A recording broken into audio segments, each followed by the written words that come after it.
అవసరం లేదు, నువ్వు అలకేట్ చేయాల్సిందే అని చెప్పి గట్టిగా మాతో సభ చేపించి 3 రోజులు.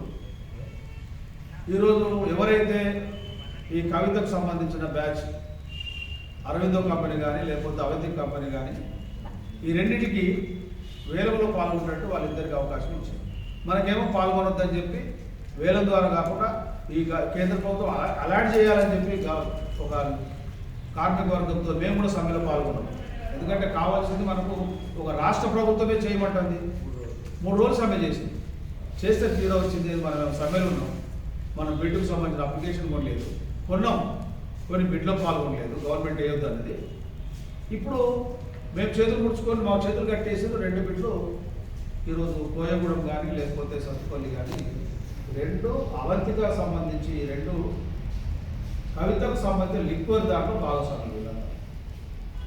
ఆ గవర్నమెంట్ని ఎవరు చెప్పదలుచుకున్న వారంటీలు కాదు. ఆ గవర్నమెంట్ ఏమో ఒకవైపు ఈ బ్లాకులు రాకుండా ఈరోజు ఆ బ్లాక్ రాకపోవడం వల్ల వెళ్ళదు. ఈరోజు కోయగూడెం తిరిగి ఇక్కడికి వచ్చేది. దీనికి సుమారు ఇదే కాదు, ఈరోజు 300 మంది ఎంతో పనిచేస్తున్నారు.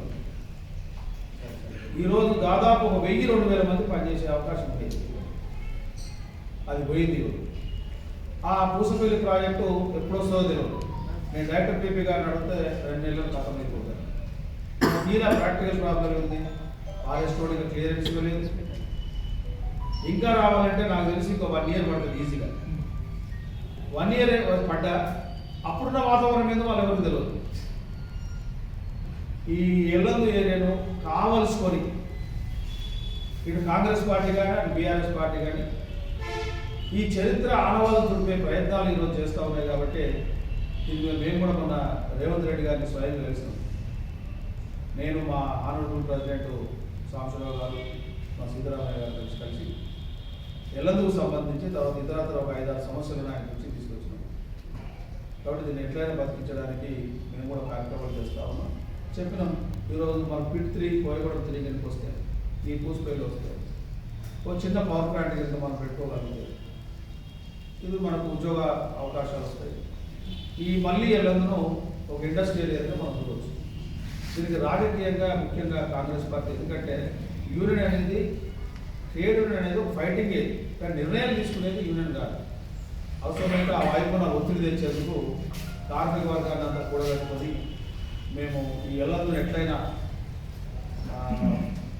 ఒక దిశ వచ్చేటట్టు సిగరెట్ కాలేజ్ వర్కర్స్ ముఖ్యంగా ఆ వైపున ప్రయాణం చేస్తాం. ఇది రేపు మేనేజ్మెంట్ కనుక దీన్ని మేము గుర్తించగా పొలిటికల్ కనుక మళ్ళీ అది చేయకపోతే అవసరమైతే దీన్ని స్ట్రైక్ నోటీస్ ద్వారా చేసి ముఖ్యంగా దీన్ని ఒక ఎన్లైట్ చేసి ప్రచారం ఎక్కువ చేసి ఈ యొక్క సిగరెట్ సస్టైన్ ఈ ఎల్లందులో దీని ఇంకా ఉంది. దీనికి ఇంకా 20 ఏళ్ళ దాకా రోగలేదు. ఇందులో నిక్షేపాలు ఉన్నాయి, పావార్టీ ఉంది, పనిచేసే ఎంప్లాయీ పనిముట్లు ఉన్నాయి. కాబట్టి దీన్ని కంటిన్యూషన్ నడపాలని చెప్పి మీ ద్వారా, ఎందుకంటే మనమంతా మేమంతా ఎల్లందును, ఎందుకంటే స్వాభిమానం ఏంటంటే ఇక్కడ నేను పుట్టి పేరు ఇక్కడే పనిచేస్తున్నాను. కాబట్టి ఇది ఎట్లయినా ఉండాలి. 25 నాకు తెలిసి 10-15 వేల మంది పనిచేసిన ప్రాంతాలు ఇది పోసిపోయినట్టు ఉండొద్దని చెప్పి మా యూనియన్ ద్వారా మీ పత్రికల ద్వారా